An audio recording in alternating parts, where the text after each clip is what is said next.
महादेश खोजिए बेटा। ये कक्षा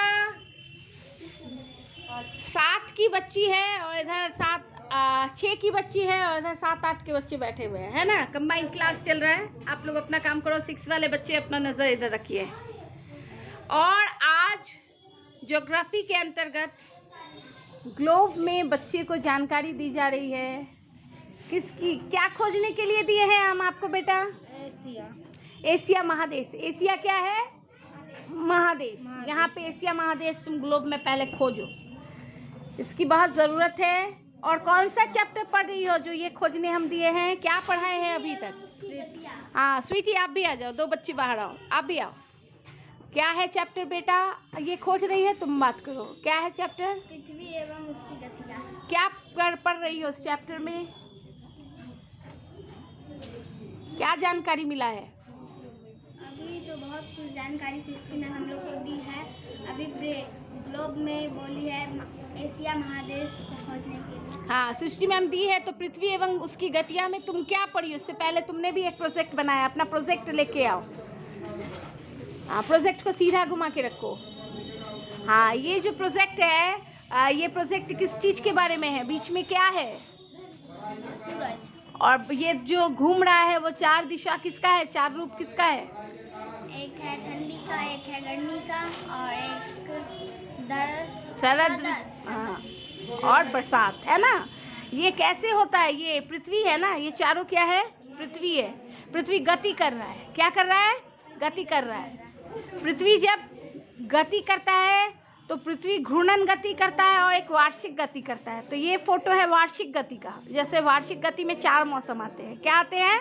4 मौसम आते हैं। जैसे हमने पूछा क्या पढ़े हो, तो आप बताओगे पृथ्वी और उसकी गतियों के अंतर्गत हम लोग जाने कि पृथ्वी जो 365 दिन और 6 घंटे में 1 साल होता है और सूरज का 1 साल में एक परिक्रमा पूरा करती है। इसमें पृथ्वी पर 4 मौसम आते हैं।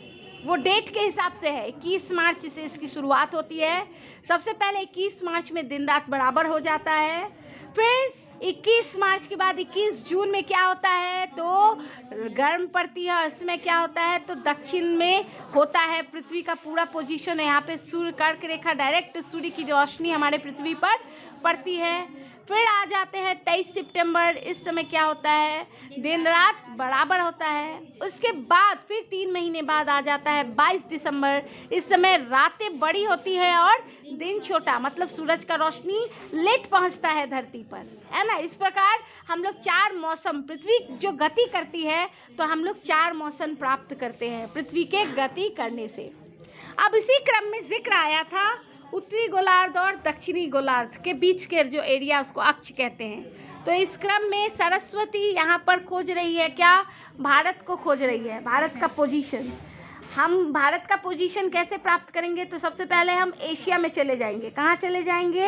एशिया, क्योंकि हमारा भारत देश कहाँ पड़ता है? एशिया महादेश में पड़ता है। आस्ते से घुमाना और ये देखो यहाँ है एशिया, तुम्हारी तरफ करो।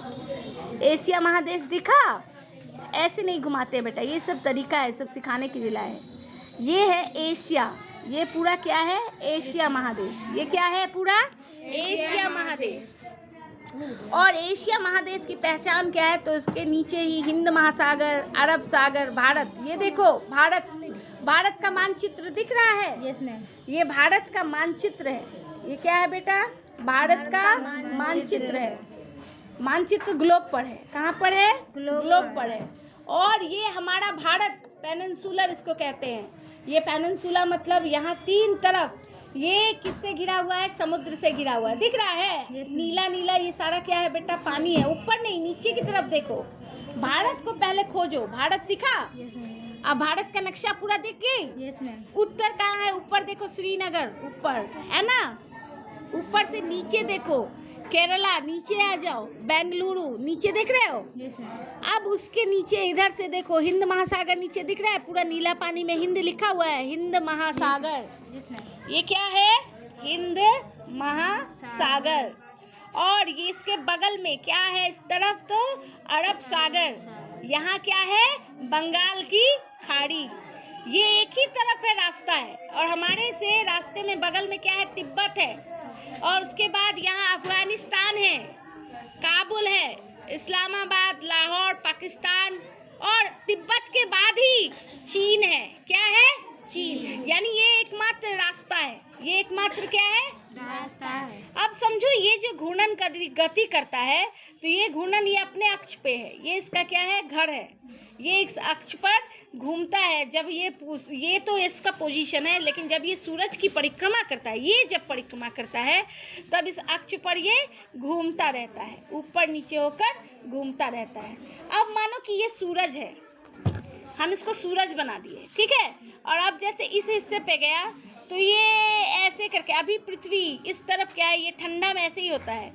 ये हमारा क्या होता है? सूरज से दूर पोजीशन हो जाता है, और तब क्या होता है? इसमें सूरज का लाइट डायरेक्ट नहीं पड़ता है, तो यहाँ पर लेट से सवेरा होता है। क्या होता है? लेट से सवेरा होता है। ये दिन छोटा होता है और दिन छोटा होता है और रातें बड़ी होती है। दिन में सूरज, यहाँ पर गर्मी के दिनों में 5 बजे हम लोगों को दिख जाता है, यहाँ पर हम लोगों को सूरज 8 बज जाता है, 7 बजे के बाद ही दिखता है।